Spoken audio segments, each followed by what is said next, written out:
Hello. So this is going to be the lecture for today.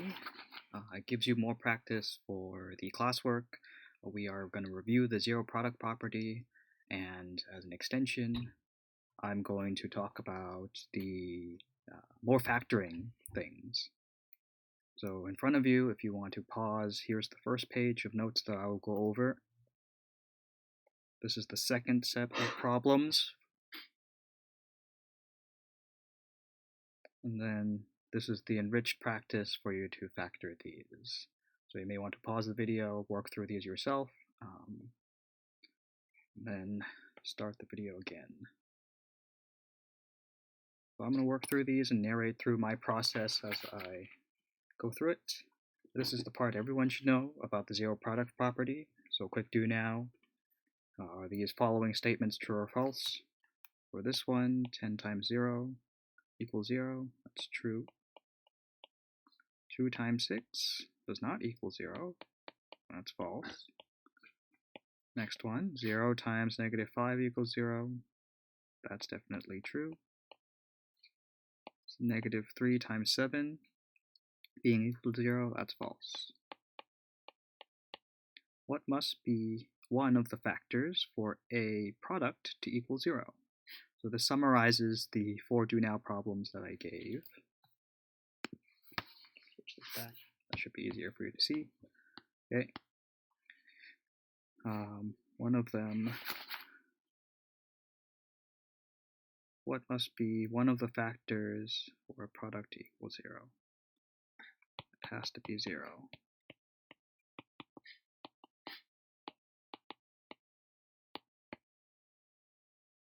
So that's what's in common in, oops, that's what's in common for the first and the second one. That's pretty much the zero product property. So the second part, here's an equation in a factored like form. A plus b, all that is multiplied by a minus b. What must be true about a and b? So in this case, the idea is you can solve these two smaller equations. Using this idea from before, one of these has to equal 0. So it could be that this side, okay, on the left, a plus b equal to 0. Then you see that a must equal negative b. How do we get there? Think about subtracting b from both sides. So that's the first conclusion. Or it could be this thing could all equal 0. Again, that's the other factor, the other multiplicand, whatever you call it, the other thing being multiplied, that could equal 0. Now we'll add b to both sides. Then you see a equals positive b. That's your answer there. And we're going to use this a lot. The second idea, although there's variables in front of you right now, we're going to replace those with numbers. For these, I think 5 practice problems. So one at a time, I'm going to work through these. Zero product property means that each of these factors we can set equal to 0. So 3x, if that equals 0,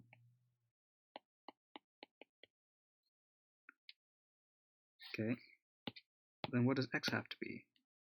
Divide both sides by 3. X has to equal 0. Or, we go through the second side, x minus 12 could equal 0. Add 12 to both sides. You see that x has to equal 12. So you have 2 answers here.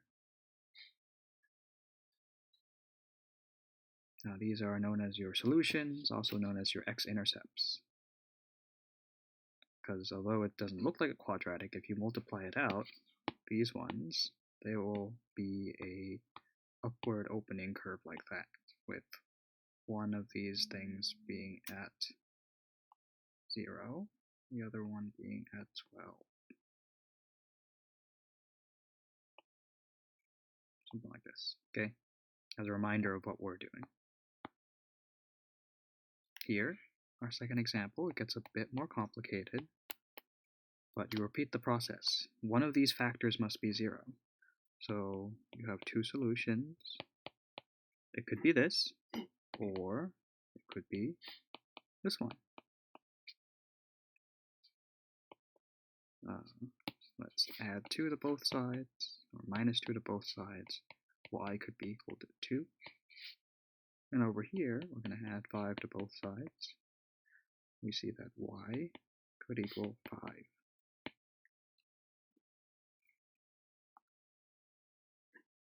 Here's another one. Just like from before, although the factors are getting more complicated, the process remains the same. It could be this factor, y plus 2 equals 0, or this one, 3y minus 5 equals 0. Solve for y. There's one of our answers, y equals negative 2. And over here, now we have a two-step equation. We're solving for y, so this one has more steps. That's going to leave us with 3y equaling 5. 3 times something gets you to 5. It's going to be a fraction. Y equals 5 over 3. And there are our two answers. It's not always the case you'll have two answers. Often we have two answers for parabolas because we have two x-intercepts. And later we'll see that it could have one or it could have none, or one or no x-intercepts. So same process. Set this factor equal to 0, 2y plus 1 equals 0, or it could be 3y minus 4 equals 0. Solve for the variables. 2y equals negative 1, divide by 2, divide by 2. Y equals negative 1/2. Another time, practicing our solving skills. 3y equals 4. Divide both sides by 3. Y equals 4/3.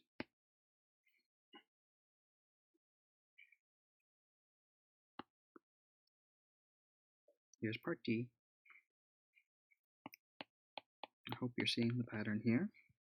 First step, set the factor equal to 0. Remember, you have two factors here, so you have to set the other side equal to 0. 2y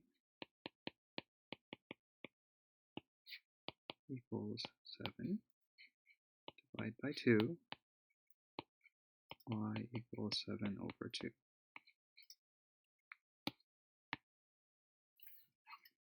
Bit simpler.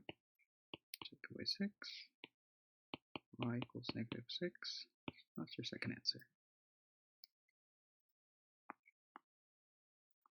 Now, for some word problems, this one adds an additional step. We have to translate these words into equations. Disregard unreasonable solutions, and we'll go into detail what that means. So with this first sentence, the product of 3 times my age, okay, let's write that out. So let's call x equals my age. So we gotta multiply 3 times my age. It looks like this. That's your first factor. And, okay, here's the second part. 74 less than 2 times my age. So often one trick is read it going backwards, going this way. There's my age, multiply by 2, subtract 74. That equals 0. How old am I? Now that we have our equation, it becomes like those problems earlier. We have two potential answers here. 3x could equal 0 on this left side, or 2x minus 74 could equal 0. as you solve for x, my age, that variable that represents my age, divide by 3, x could equal 0. For here, 2x equals 74, divide by 2, divide by 2, x equals, I think, 37. So we come back to this part. Disregard unreasonable solutions. Can I be 0? Can I be 0 years old? Yes, I guess. It first came out of the womb. But that's an example of, that's why we can ignore it. Not really. So we can ignore that. It's not going to be 0. It has to be 37. So ignore. Ignore is another word for disregard. So I'm 37 years old in this problem. Sometimes your answers will make sense, sometimes it not. It will take the context of the word problem for it to make sense. Like another thing about age is you can't be 0 and you can't be negative. Age is just a positive number. Last problem for the problems I want everyone to pay attention to, and then next comes the enriched part. The product of 18 more than twice my age is, and 51 less than 3 times my age is 0. How old am I? So again, a product. There's your first part, and we can read it going backwards. Okay. The equation looks like, let my age twice my age, 18 more. Again, we shall read it going backwards. Okay. 3 times my age less 51 equals 0. Set both factors equal to 0. And here, another step of solving.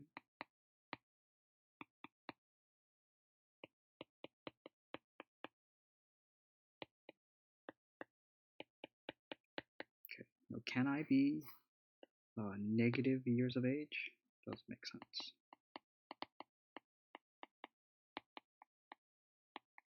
So that means it has to be the answer over here. 3x equals 51, divide by 3, divide by 3. X has to equal 7 years old. Right. So there's 7, 8 problems going over your classwork, some helpful examples. For this next part, it's part of the enrichment assignment where you look at page 146.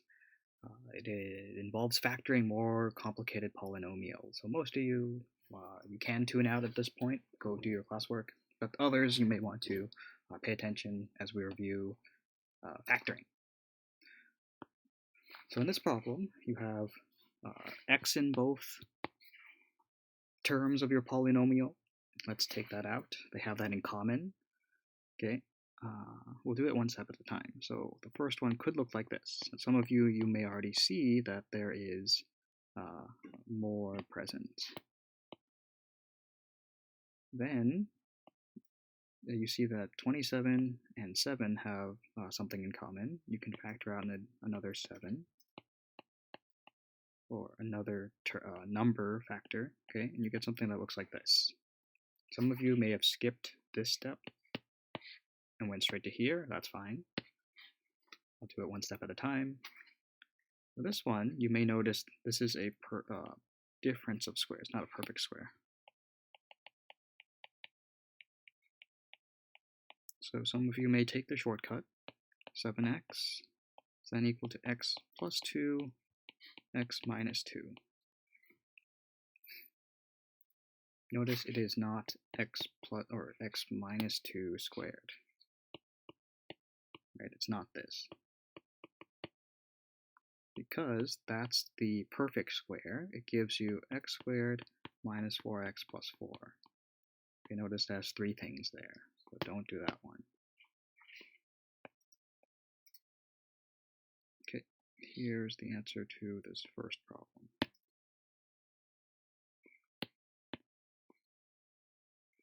Next off, we'll do it one step at a time.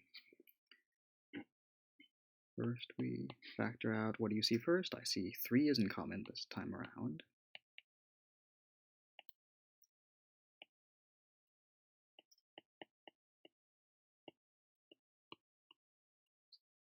Then I see that they all have x in common.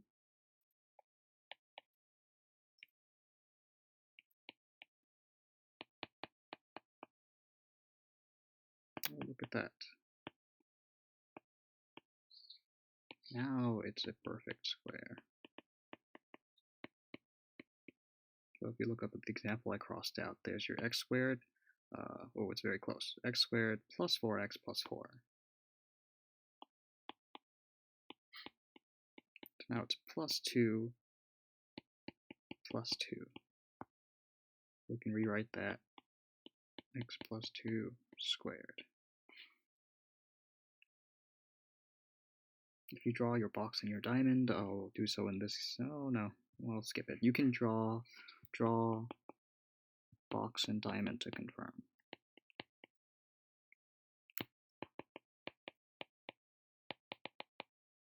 I say that because, like, for these later ones, I'm going to end up using the box and the diamond. Right. Next problem. One step at a time, see what they have in common. I noticed the b squares first. So let's take those out.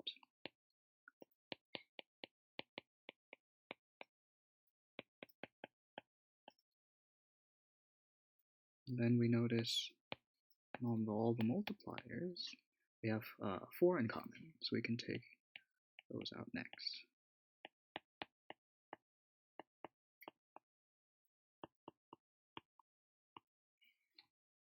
Here, notice it's another perfect square. So we can take some shortcuts. 4b squared x minus 5 x minus 5,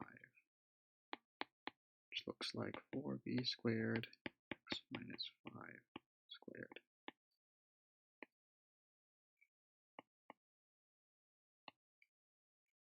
Not so bad.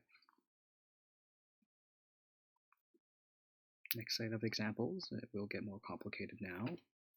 What do you notice first? For me, I noticed they all have a's in common. I think that's all they might have in common.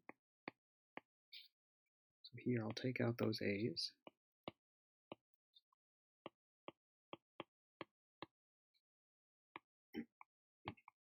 Okay. Now we notice, okay, no obvious shortcuts just yet. Let's draw our box and diamonds. So as we're factoring this part, so over here, draw my little box.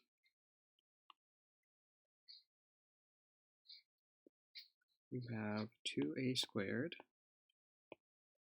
2b squared, along your diagonal. Product here is negative 6a squared b squared, and your sum is the middle term, 5ab. So we want 2 things that add up to 5, but multiply to negative 6. Maybe you want to try, okay, 6, negative 3ab, and negative 2ab. That doesn't add up to 5ab. It has to be positive. So we got to try the other factors. What else makes 6? 6, that's positive, with 1 negative, ab. And that correctly, when we add these up, gets us to 5ab. 6ab, it doesn't matter where you put them, minus 1ab. So for me, I like to add the 1 out in front to remind me that it's there. Now we figure out the side lengths. So let's have 2a here and a here. That means, no, that's not going to work. The 2 has to go here. because I want this one to be 3b. This one's going to be negative b. And as we read it off, we see that our now factored thing looks like so. So then C box and diamond. Now later, your Algebra 2 teachers may not prefer this method. They have the more traditional ways of just using shortcuts or splitting the middle. But the box and the diamond always work, even when you have complicated things like this. So I highly recommend using the box and the diamond.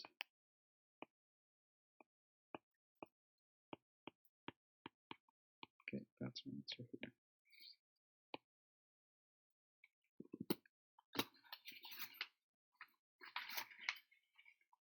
Got two more. Factor these things one at a time. Alright, maybe now we can take some shortcuts. I noticed they have 2's in commons. They have x's in commons. So 2x squared, 4x squared, plus 4xy minus 3y squared. Draw my box and diamond.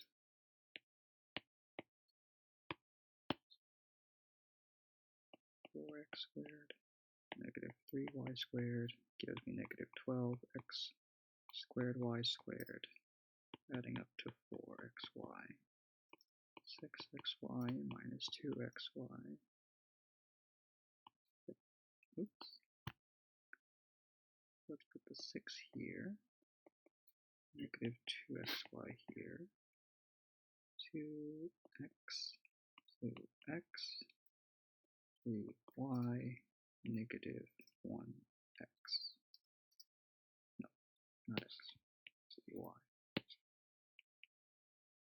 So 2x squared times 2x plus 3y, I'm reading side lengths, 2x minus y.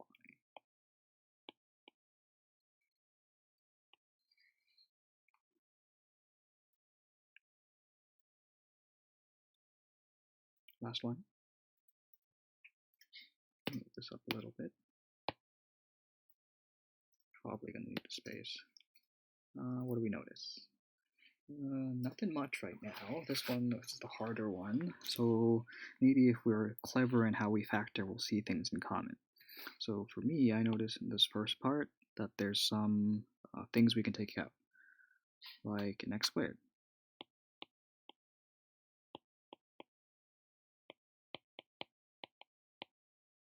But as we continue, we notice that, okay, still can't do anything about the rest. Let's keep going. Let's take out 4.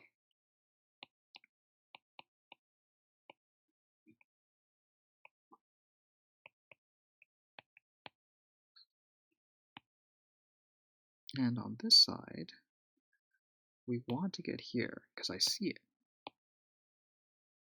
But we got these y's and that negative in the way. That's what we're going to take out.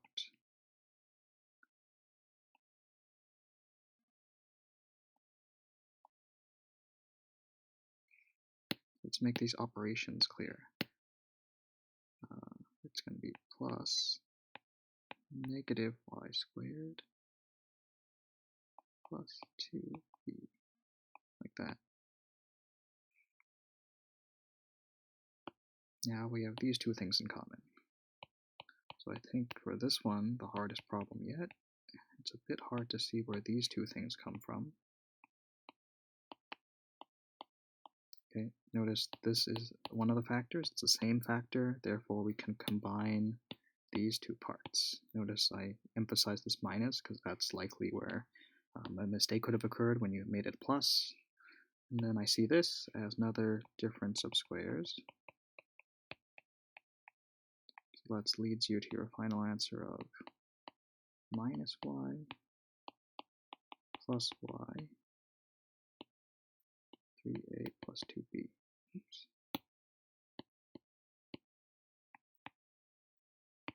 Right, and you get more practice with the enriched part.